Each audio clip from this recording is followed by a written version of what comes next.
sehat semua? Sudah sarapan? Ada yang sakit? Pokoknya harus sehat semua. Sehat badannya, sehat belajarnya, kan begitu, supaya kita semua, kalian semua bisa belajar dengan baik.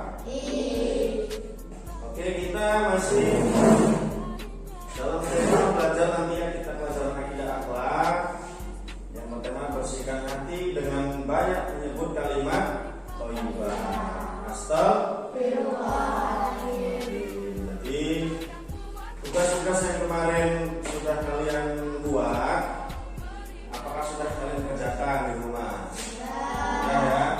Sebelum kita lanjut, Pak Muji mau absen. Tunjuk semua dulu ya. Berapa anak yang hadir dan apakah ada yang tidak hadir? Yang pertama, Melinda tidak hadir. Mana? Tidak tahu. Andini, Rohim, lalu Nuri hadir.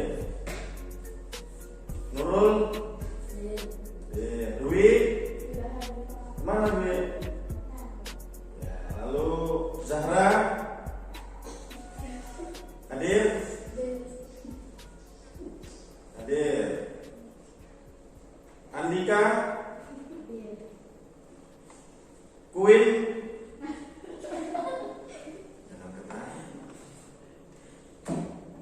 Andre, Rohman, Rohim, Andra, Antika, Selvi,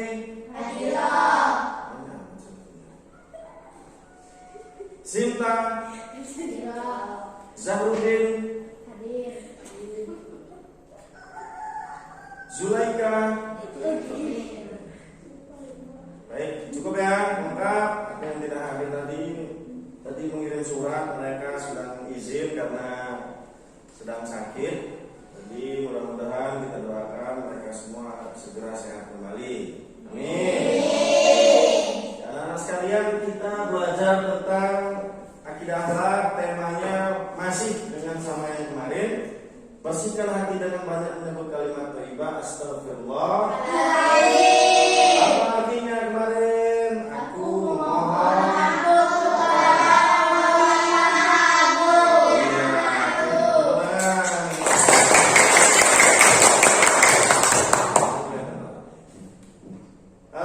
Kita pada hari ini 2 jam pertemuan ya akan membahas tentang kalimat astagfirullahaladzim. Nah, tujuannya apa pada pertemuan yang kedua? Kita semua peserta didik harus mampu memahami makna kalimat thayyibah astagfirullahaladzim melalui apa yang telah disampaikan oleh guru. Dari penyampaian pertama itu sudah mulai paham? Nah, lalu tujuan yang kedua, pembelajaran kita yang kedua, menjelaskan makna dan isi kandungan kalimat thayyibah astagfirullahaladzim. Jadi nanti kalian harus mampu menjelaskan makna dan isi kandungan kalimat thayyibah astagfirullahaladzim. Lalu yang ketiga, melalui diskusi kelompok nanti siswa-siswi mampu mengutarakan kandungan kalimat astagfirullahaladzim. Kalian utarakan kandungannya ya. Lalu yang keempat, mengidentifikasi bacaan. Kalian identifikasi bacaan kalimat astagfirullahaladzim dengan benar. Jadi kadang-kadang mengucap kalimat astagfirullahaladzim itu dengan asal-asalan atau sembarang. Tidak boleh. Lalu yang kelima, menampilkan kalimat thayyibah astagfirullahaladzim dengan benar dan tepat. Oke, jadi nanti tujuan-tujuan pembelajaran kita pada pertemuan kita yang kedua ini itu harus tercapai 5 poin itu. Kira-kira mampu ya? Ya. Mampu? Mampu.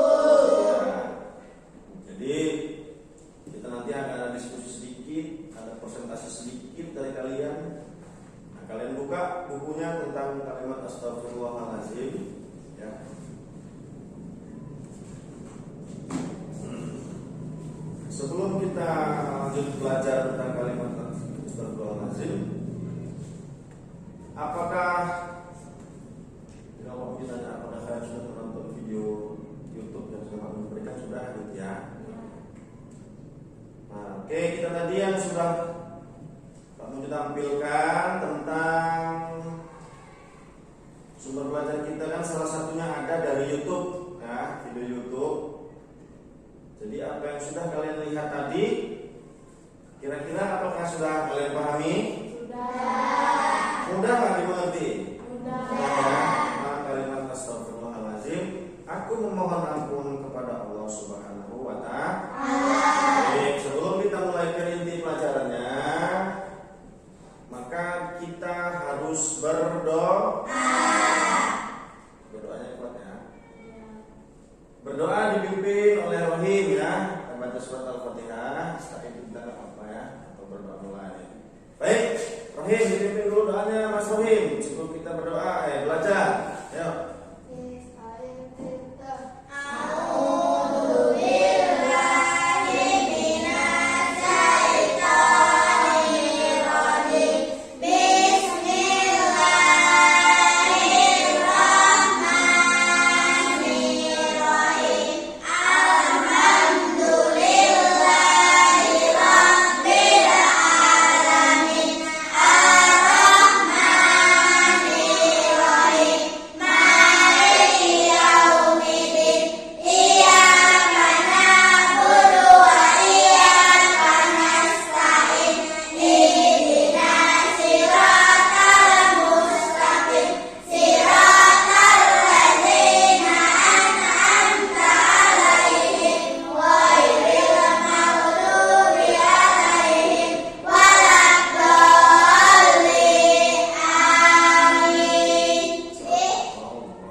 Astagfirullahaladzim.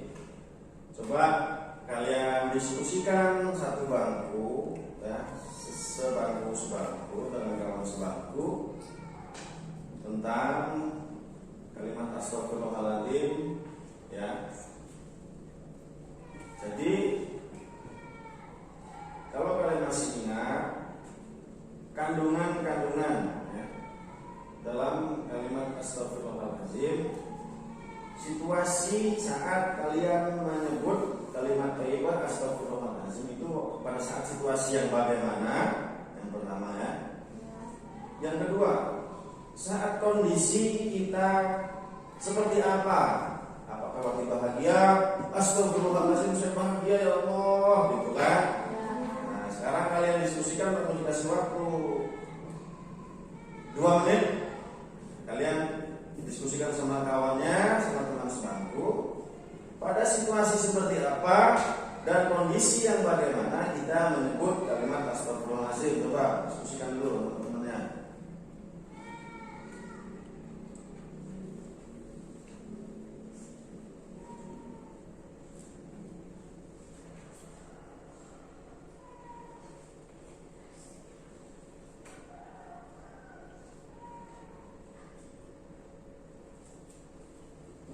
Sudah? Saat situasi seperti apa coba? Andi nih, situasi seperti apa kita menyebut kalimat astagfirullahaladzim? Saat misalnya situasinya saat sedih gitu kan. Contohnya. Situasi seperti apa?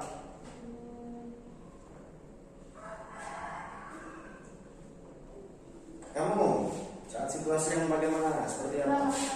Terkena masalah, betul ya. Jadi ketika kita terkena masalah, kita kembalikan pada diri kita, apakah kita ini memiliki salah? Kita mohon ampun, kita mohon petunjuk. Ada lagi? Coba, ada lagi nggak? Saat kita terkena masalah, situasi terkena masalah, musibah, boleh kan? Kalau musibah, kamu saat kok ketawa, senyum-senyum, jangan usah malu-malu, coba kamu utarakan. Saat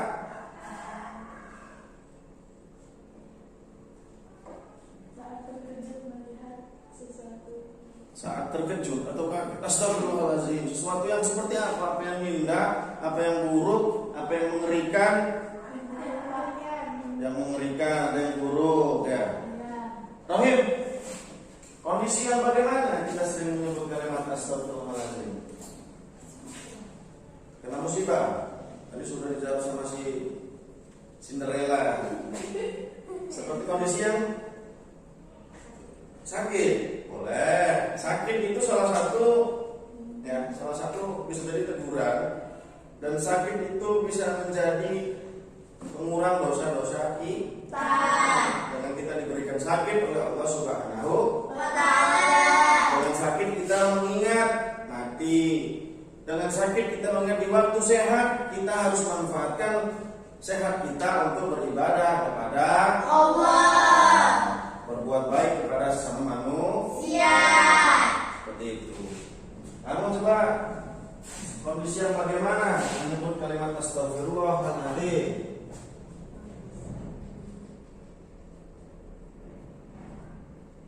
Terkena apa? Terkena masalah?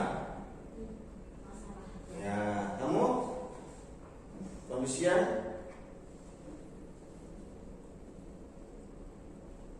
ya betul.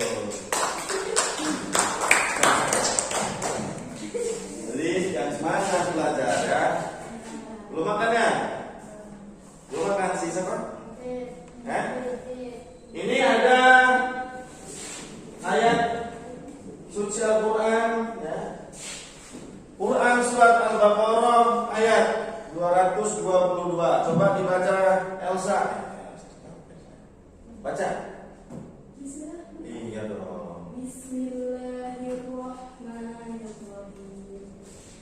Innallaha yuhibbut tawwabin wa yuhibbul mutatahhirin. Mutatahhirin. Mutatahhirin. Yuk kita bareng-bareng yuk. Bismillahirrahmanirrahim.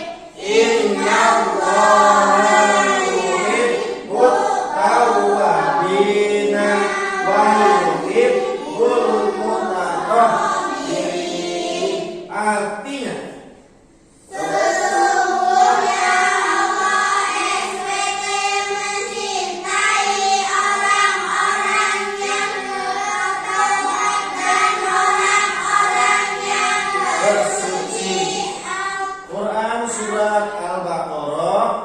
Al-Baqarah itu surat yang kedua, dan ayat ini ayat yang ke-222. Bahwa sesungguhnya Allah itu sangat mencintai orang-orang yang bertaubat. Jadi kita setiap hari kita itu pasti melakukan suatu kesalahan, melakukan dosa. Maka kita setiap hari pula harus memohon ampun kepada Allah dan bersuci gitu loh. Jadi Allah itu cinta dengan orang yang bersuci. Ketika kita batal ya, kita berwudu itu bukan hanya mau sholat ya. Ketika ingin tidur kita berwudu. Jadi ketika kita tertidur kita tidak bermimpi buruk. Allah akan jaga kita ketika kita dalam keadaan suci gitu ya, dalam keadaan suci. Jadi harus rajin-rajin kita memohon ampun kepada Allah Subhanahu wa Ta'ala. Nih, istighfar atau kalimat astagfirullahaladzim itu adalah kalimat yang sangat pendek, tetapi memiliki makna yang sangat dahsyat, sangat dalam, dan sangat indah dalam hidup kita. Umat Islam mengucapkan kalimat thayyibah astagfirullahaladzim ketika umat Islam berbuat kesalahan dan dosa. Ya, iya. Jangan lagi bahagia lompat-lompat astagfirullahaladzim gitu. Itu salah ya. Kurang tepat. Ya, alhamdulillah. Yang dilakukan manusia itu. Dengan kata lain, ucapan kalimat thayyibah astagfirullahaladzim merupakan bentuk taubat seseorang. Bentuk taubat karena kita mohon ampun. Aku memohon ampun kepada Allah yang Maha Agung. Setiap manusia tidak dapat terlepas dari perbuatan salah dan dosa. Penyebabnya adalah setiap manusia tempatnya salah dan lupa. Ya. Jadi kita pada salah dan lupa, lalai kita seperti itu. Nah, penyebabnya adalah setiap manusia tempatnya salah dan lupa. Setiap anak cucu Nabi Adam alaihissalam pasti pernah bersalah dan berdosa. Sebaik-baiknya orang yang bersalah dan berdosa adalah yang bertaubat, dan Allah Subhanahu wa taala sangat mencintai hambanya yang sangat bertaubat dan bersuci. Seperti firman Allah yang sudah kita baca bersama tadi, bahwa Allah mencintai orang-orang yang bertaubat dan bersuci. Seperti itu. Coba, apakah ada pengalaman kalian masing-masing dalam kehidupan sehari-hari ataupun kapan pengalaman itu atau kejadian itu yang kalian anggap kalian itu melakukan kesalahan atau dosa dan kalian memohon ampun kepada Allah. Coba kalian ingat kapan kalian pernah merasa sangat bersalah kepada Allah, ya. Baik kalian misalnya melawan orang tua, kita berdosa kepada Allah, gitu. Karena ridhonya Allah itu tergantung ridhonya orang tua.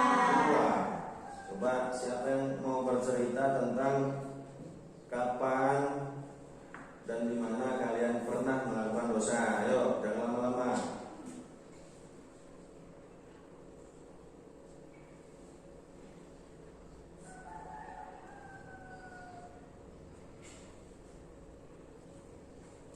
Coba Elsa, kapan kamu merasa pernah melakukan kesalahan? Saat berantem sama Andini, Pak. Saat pernah berantem atau berkelahi dengan Andini, kamu merasa berdosa? Ya. Kamu merasa bersalah? Iya. Kamu sudah meminta maaf dengan Andini? Ya. Andini juga pernah minta maaf? Pernah mohon ampun kepada Allah? Nah. Gimana? Astagfirullah. Azim. Ketika kita melakukan salah, ya walaupun kita pura-pura tidak bersalah, pasti dalam hati kita nggak enak, ya kan? Ya. Hati kita nggak nyaman. Maka apa yang hati kita rasakan itulah yang harus kita ungkapkan. Ketika kita hati kita bersalah, ya jangan malu untuk meminta maaf pada teman. Jangan malu untuk memohon ampun kepada Allah ketika kita bersalah. Gitu. Karena orang yang belum berdosa, orang yang sering melakukan salah, itu sebetulnya mereka hidup dalam kebohongan. Kenapa? Pura-puranya bahagia, pura-puranya senang, tetapi dalam hatinya ia selalu merasa bersalah. Seperti itu. Banyak orang-orang yang berdosa, termasuk kita. Maka ada termasuk 7 dosa besar. Itu salah satunya membunuh atau menghilangkan nyawa muslim atau memfitnah wanita yang baik-baik, gitu ya. Itu berdosa, itu sangat dosa besar. Apakah diampuni sama Allah? Yakinlah bahwa ketika kita meminta maaf, ketika kita mohon ampun dengan tulus dengan niat bertaubat, maka Allah akan ampuni segala dosa-dosa kita. Karena pada prinsipnya Allah itu Maha Pengampun. Jadi nggak usah khawatir. Ketika salah, hari ini salah, mohon ampun dengan sungguh-sungguh. Besok bilang salah lagi, ya minta maaf dengan sungguh-sungguh. Gitu. Coba Pak Muji mau bertanya.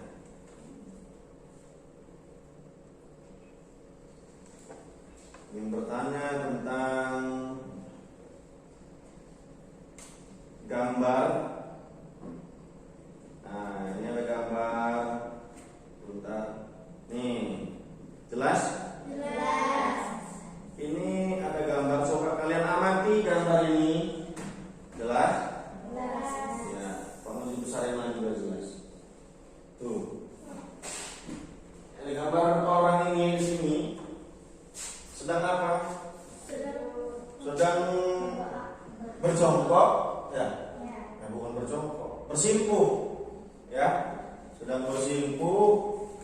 menengadahkan kedua tangannya. Kelihatan sungguh-sungguh nggak ini? Kelihatan sungguh-sungguh ya. Coba kalian amati gambar ini. Sedang apa orang ini? Apa sedang tidur? Apa sedang mainan? Hah? Sedang minta ampun. Betul? Nah, ini salah satu gambar seseorang dengan sedang memohon ampun, meminta maaf kepada Allah dengan cara sungguh-sungguh ini, ya. Dengan cara sungguh-sungguh. Dengan ketulusan hati, dengan kerendahan hati, mohon ampun kepada Allah Subhanahu wa taala. Ya Allah, ketika hari ini saya melakukan kesalahan besar ya Allah, aku mohon ampun kepadamu ya Allah. Pada hari ini aku telah melukai hatinya Andini ya Allah, kata Elsa. Padahal dia teman baikku. Dengan sungguh-sungguh aku sudah meminta maaf kepada ya Allah, maka ampunilah dosa-dosaku pada hari ini dan hari-hari yang sebelumnya ya Allah. Terus si Rohim juga mohon ampun ya Allah, hari ini aku melawan ibuku ya Allah, aku melawan mamaku ya Allah. Tadi di saat aku disuruh membeli gula ya Allah, aku malah melemparkan gula itu hingga tumpah ya Allah. Karena hatiku sedang kesal, hatiku digoda oleh setan ya Allah, hingga aku melawan ibuku ya Allah, melawan mamaku ya Allah. Maka ampunilah dosa-dosaku ya Allah. Gitu ya.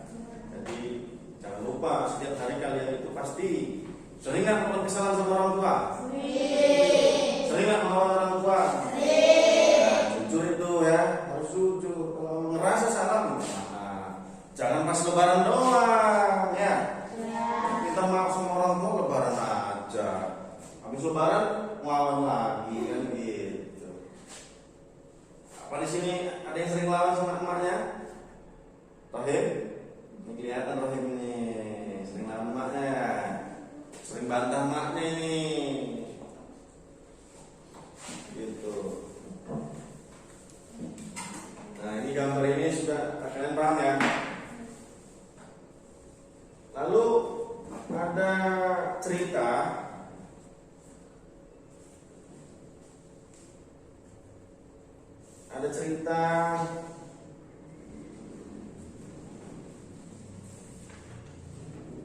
kamu dibacakan cerita kalian pahami.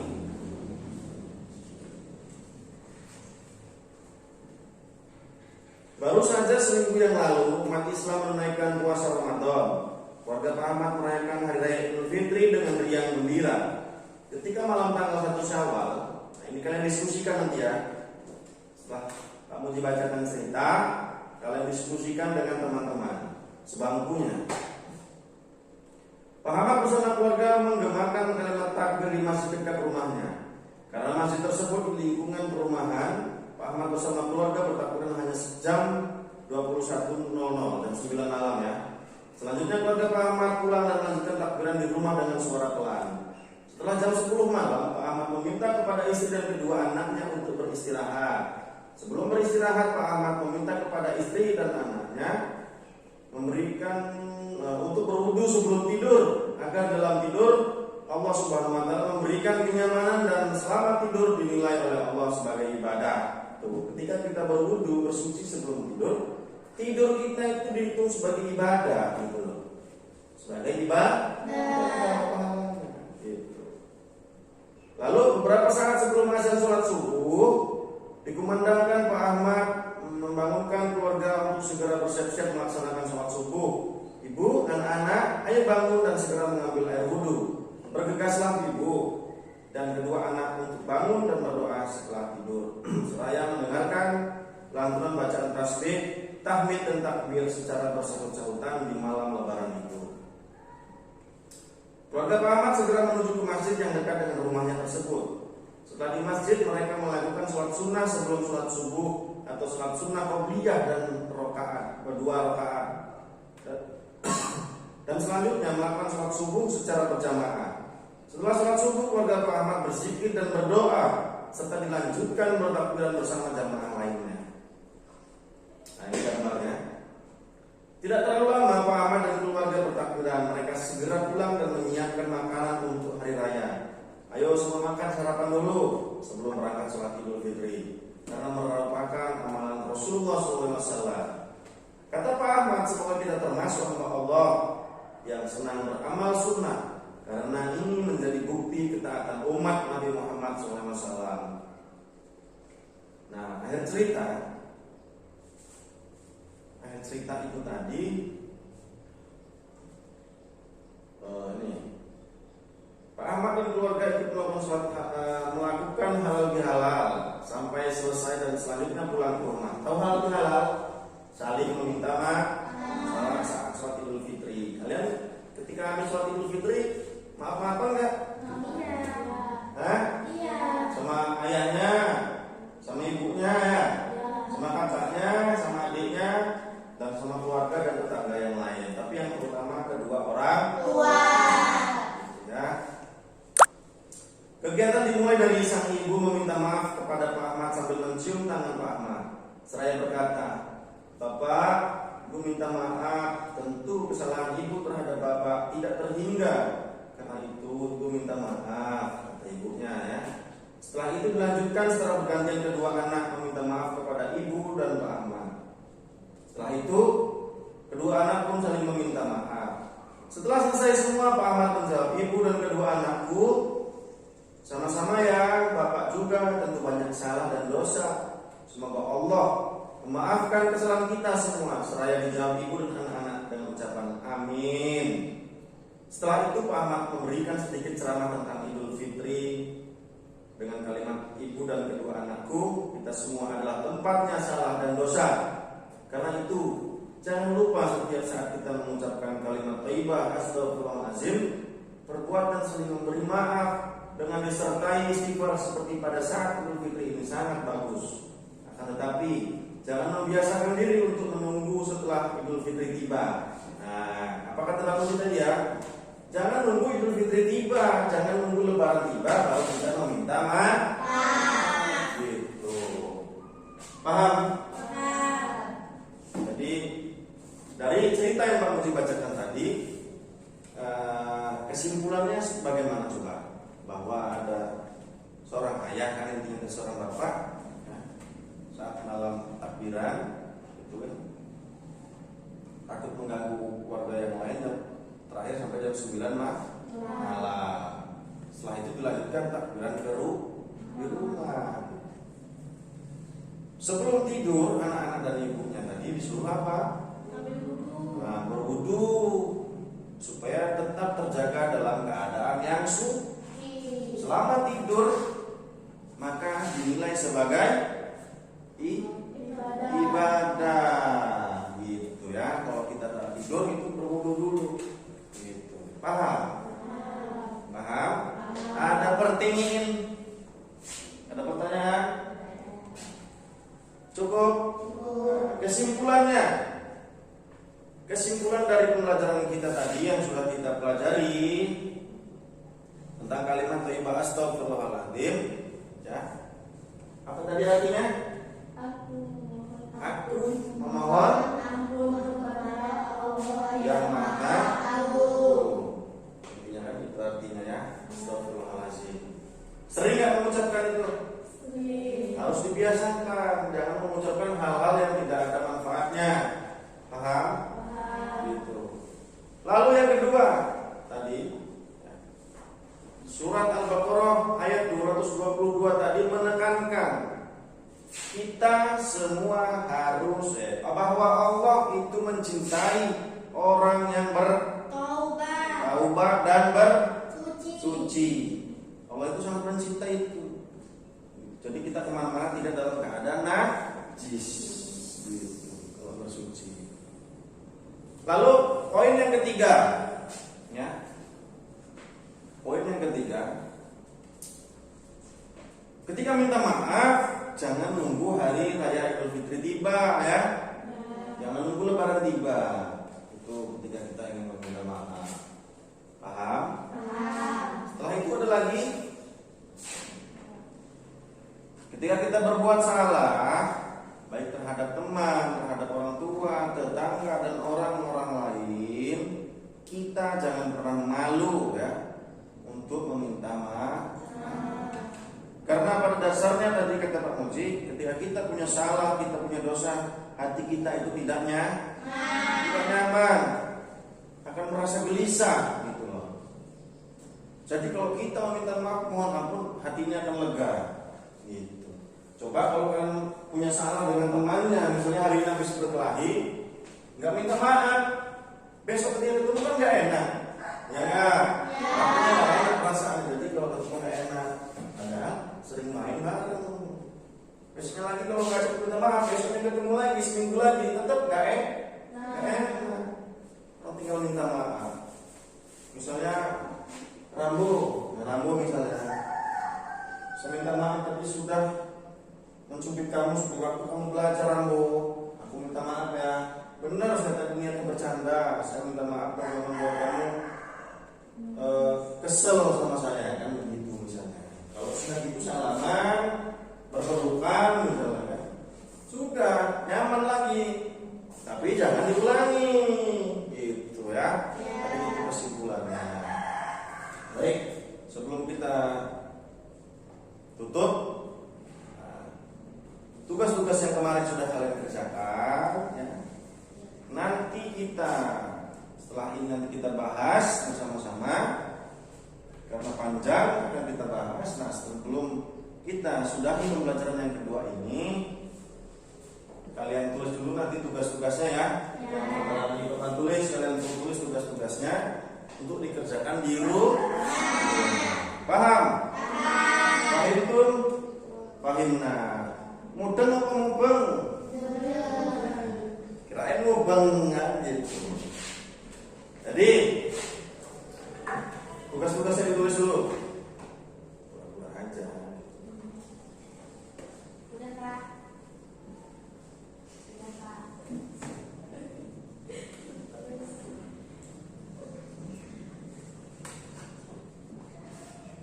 Nah ini ada satu soal tapi kalian uraikan, kalian jawab, kalian uraikan dengan pemahaman kalian masing-masing, dengan bahasa kalian masing-masing, dan dengan pemahaman kalian masing-masing. Satu soal ini paham ya? Ya, nanti sampai rumah dikerjakan. Paham? Kalau sudah paham semua, kita tutup dengan membaca hamdalah. Alhamdulillah. Pak Muji akhiri. Wallahul muwaffiq ila aqwamit thoriq. Assalamualaikum warahmatullahi wabarakatuh. Waalaikumsalam warahmatullahi wabarakatuh. Sebelum kita lanjut ke pembelajaran berikutnya, kita semua tepuk tangan.